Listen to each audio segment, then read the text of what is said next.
At long last, the skull Obelisk. Tell me, did you bring the body? Yes, Master. I have it right here with me. Good. Then place it before the obelisk so that I might begin my spell. Oh, yes, Master. Of course. Oh, it smells simply wretched. Enough chatter, you fool. Place the body before the obelisk now. Yes, of course, Master.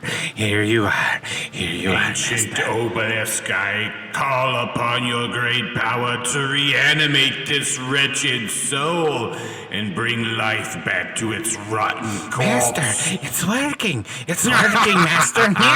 It has worked. Yes, Master. Excellent. Yes. My servant is born.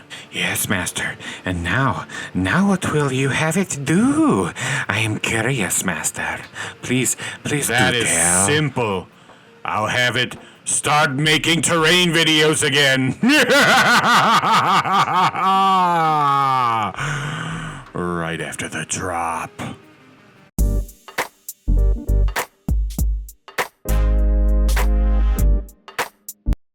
Hey there, Internet. It's me, Broken Terrain. It has been a while, and I'm sorry. I'm sorry about that. Life takes twists and turns, and my life has taken many of those. And what I was doing was no longer working. So I had to move into more of a 9-to-5, get a bit more stability financially, and that means ultimately I had to set aside the dream of being a content creator. It just was not going to work for me any longer. It wasn't paying the bills.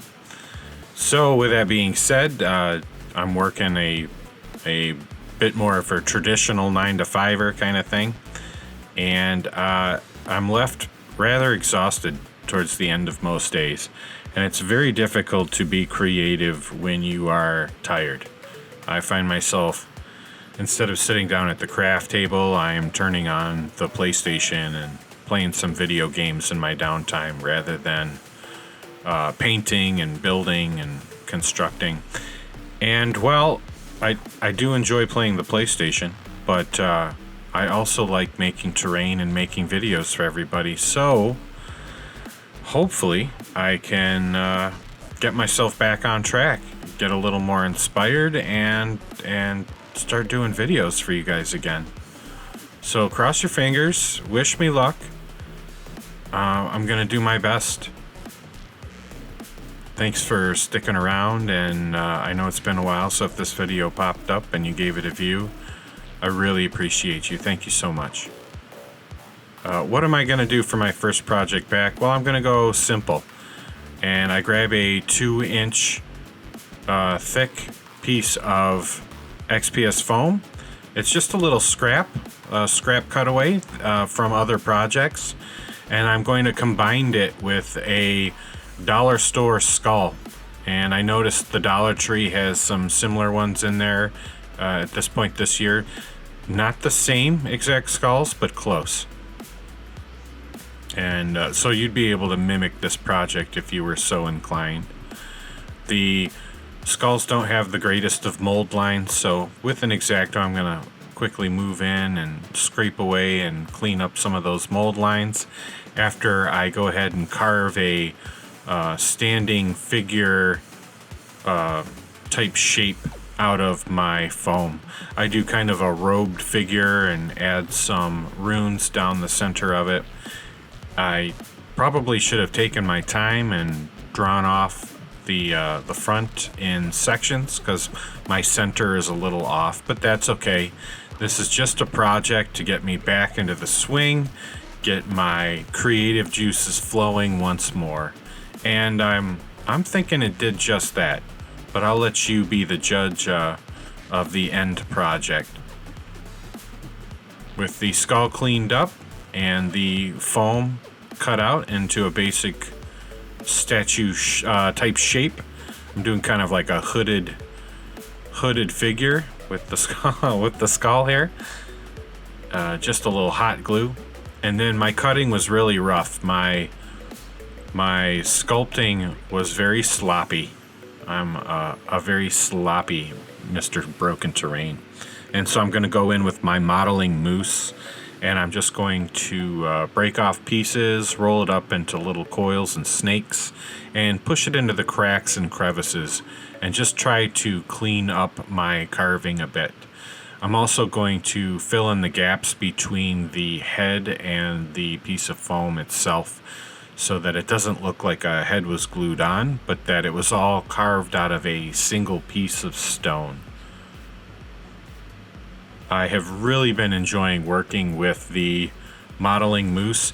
It's a fun product to use, and it helps fix a lot of my issues with foam. So if I cut too deep or tear a section off, I can add this foam modeling mousse and clean up my problemed areas. Here you can see I'm going in with an old dental tool picked up for me for just this occasion by Mrs. Terrain. Thank you, honey, for all of the support and backup and the pushing to get me back to the table. I really appreciate it. I appreciate you, honey. I love you. I need this project to be weighted down just a little bit, so I'm carving out a spot for a fender washer. I use 1-inch fender washers. You can find them in boxes of 100 at places like the Home Depot for a decent price, and I utilize them for bases and to weight down terrain pieces like this.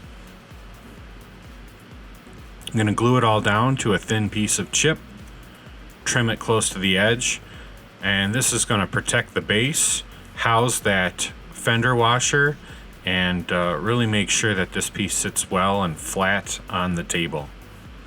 Then with some rolled up aluminum foil, we're going to add some stone texture to the whole piece.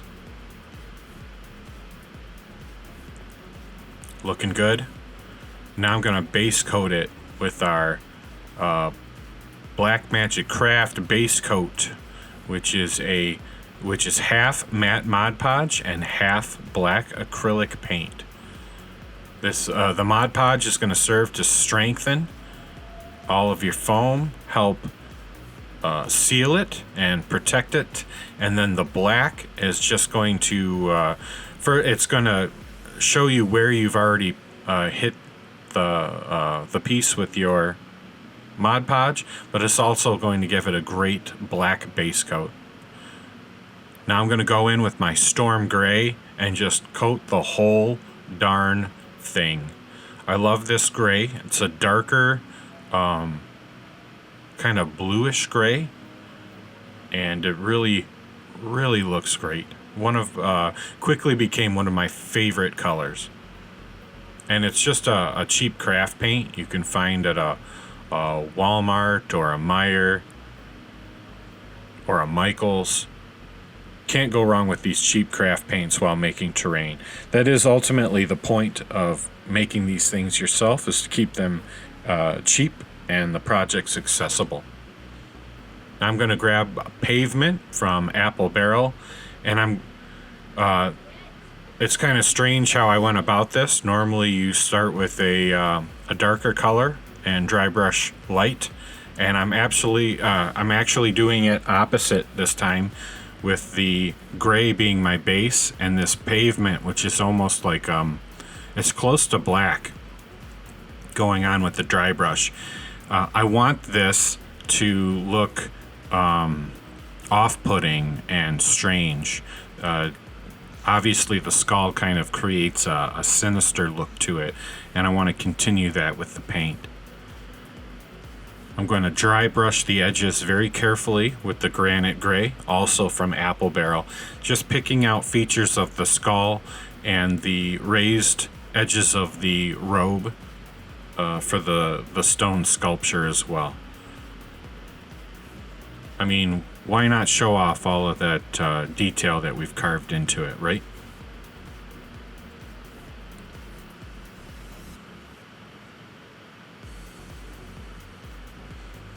Now I'm gonna take a simple black. This is from Craftsmart, but you can, whatever black you like, go ahead. And I'm going to put it into the sockets of the skull, both eyes, the nose, and fill in gaps in the mouth, and just really, really create that skull contrast. It really starts to take on an ominous tone when you blacken the orifices of the skull.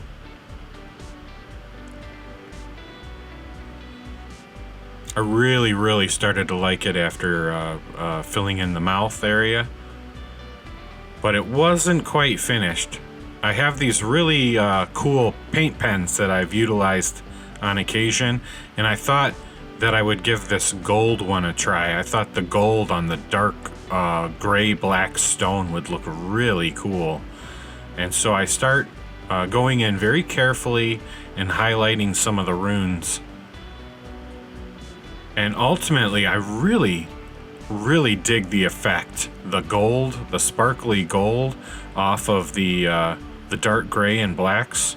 And so I decide to go even more hardcore with the gold highlighting and end up highlighting the whole darn thing, starting with the skull itself, around the eyes and nose, the mouth and teeth, and then I'll go back in and pick out parts of the robe and other parts of the stone sculpture and just highlight all of it. And the gold has this unique look where it almost disappears at certain angles and then reappears in the light as you look at it. And it, man, it really sells the fact that this stone obelisk, this strange carved pillar, is something special, something to be examined, looked at, worried about, utilized. Whatever kind of MacGuffin you turn this little project into for your table, your players are going to take notice immediately when you put it down on the table. I'm really happy ultimately with how it turned out. I think it was a simple, fun project and a great way to get myself back to the table. I'm already looking forward to doing some more things and shooting some more video and sharing my continued crafting journey with everybody on the internet. So thank you so much, everybody. If you made it this far and you like that video, please smash the like button. Share it with friends and family, people who you think might really dig this kind of content. Maybe they play tabletop. Maybe they war game. Maybe they just like to craft and make miniature things. Either way, you know, I think maybe they'll enjoy this video and the channel as a whole. I am switching gears a little bit. I am going to stop asking for memberships and things of that nature. I think my journey to be a full-time content creator has finally come to an end. That being said, likes are free. Subscribing to the channel is still free. And, you know, you can still help me out by sharing the video and stuff. But no more members. If you want some merch, that's great. Go ahead and hit up the shop. But I'm going to be less pushy about all that stuff. Anyway, until next video, friends, like each other, love each other, and craft on.